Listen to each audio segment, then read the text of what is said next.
వ్యవసాయ రంగానికే రాష్ట్ర ప్రభుత్వం తొలి ప్రాధాన్యం ఇస్తుందని ఉప ముఖ్యమంత్రి బట్టి విక్రమార్క అన్నారు. బ్యాంకులు ప్రాధాన్యత రంగాలకు ఇచ్చే రుణ పరిమితిని సాధించడం సంతోషకరమని ఆయన తెలిపారు. 41వ రాష్ట్ర స్థాయి బ్యాంకర్ల సమావేశంలో బట్టి విక్రమార్క మాట్లాడారు. హైదరాబాద్లో 41వ రాష్ట్ర స్థాయి బ్యాంకర్ల సమావేశం నిర్వహించారు.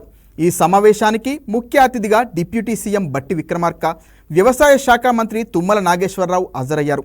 ఈ బ్యాంకర్ల సమావేశంలో 2 లక్షల రుణమాఫీ అంశం, 2024-2025 వార్షిక రుణ ప్రణాళికపై విస్తృతంగా చర్చించారు. ఈ సమావేశంలో ఆర్థిక శాఖ ముఖ్య కార్యదర్శి రామకృష్ణారావు, నాబార్డు సీజీఎం చింతల సుశీల గోవందర్రాజులు పాల్గొన్నారు. ఈ సందర్భంగా ఉప ముఖ్యమంత్రి బట్టి విక్రమార్క మాట్లాడుతూ బ్యాంకులు ప్రాధాన్యత రంగాలకు ఇచ్చే రుణ పరిమితిని సాధించడం సంతోషకరమన్నారు.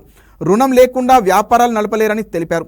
వ్యాపార రంగం అభివృద్ధిలో బ్యాంకులది కీలక పాత్రని కొనియాడారు. అప్పు తీసుకోవడం అభివృద్ధిలో భాగమని పేర్కొన్నారు. వ్యవసాయం, ఫార్మా, స్థిరాస్తి రంగాలకు త్వరితగతిన రుణాలు ఇవ్వాలని కోరుతున్నామని చెప్పారు. వ్యవసాయ రంగానికే రాష్ట్ర ప్రభుత్వం తొలి ప్రాధాన్యం ఇస్తుందని ఈ సందర్భంగా డిప్యూటీ సీఎం స్పష్టం చేశారు. దేశంలో తెలంగాణ శరవేగంగా అభివృద్ధి చెందుతున్న రాష్ట్రమన్నారు. వ్యవసాయ ఆధారిత పరిశ్రమలు, సాఫ్ట్వేర్, హార్డ్వేర్ పార్కుల అభివృద్ధికి చర్యలు తీసుకుంటామన్నారు. అర్బన్, సెమీ అర్బన్, గ్రామీణ ప్రాంతాలను క్లస్టర్లుగా విభజించి అభివృద్ధి చేస్తామని తెలిపారు. ధాన్యం, మొక్కజొన్న పంట ఉత్పత్తులకు డిమాండ్ రాబోతుందని పేర్కొన్నారు.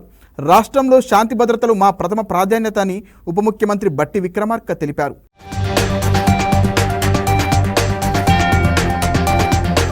అనంతరం వ్యవసాయ శాఖ మంత్రి తుమ్మల నాగేశ్వరరావు మాట్లాడుతూ రుణ వివరాలు సరైన పద్ధతిలో ఇవ్వాలని బ్యాంకర్లను కోరుతున్నామని అన్నారు. రాష్ట్రంలో ఆయిల్ పామ్ సాగు విస్తీర్ణం పెంచాలని నిర్ణయించామని తెలిపారు. ప్రతి జిల్లాలో ఆయిల్ పామ్ పంటలు వస్తున్నాయని వివరించారు. ఆయిల్ పామ్ సాగుకు బ్యాంకర్లు సహకరించాలని కోరారు. వ్యవసాయం అనుబంధ రంగాలకు బ్యాంకులు రుణాలు పెంచాలని సూచించారు. అందరికీ సమానమైన రీతిలో బ్యాంకింగ్ వ్యవస్థ పనిచేయాలన్నారు. కొందరికి అన్ని వేల కోట్ల అప్పులు బ్యాంకులు ఎలా ఇచ్చాయని ప్రజలు అడుగుతున్నారని ప్రశ్నించారు.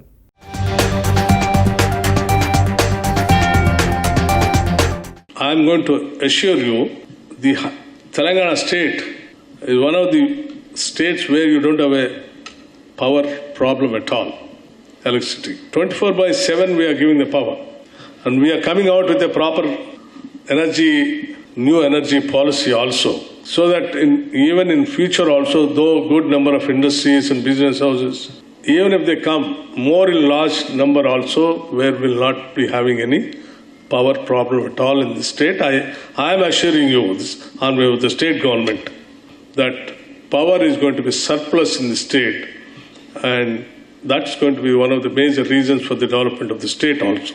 So you can assure, as bankers, whoever comes to you and industrial houses, Hyderabad is, the Telangana is the state where you don't have a water problem, where you don't have a power problem, where you don't have a human resources problem, where you don't have a language problem, where you don't have any problem at all.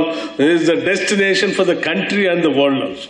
This is what you can, on behalf of the state government, you can make a suggestion to all the industrial houses who are coming.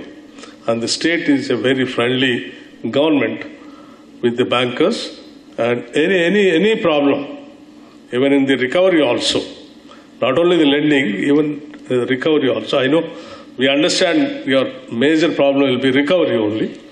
Even in recovery also, we are here to extend all our support and cooperation to the bankers.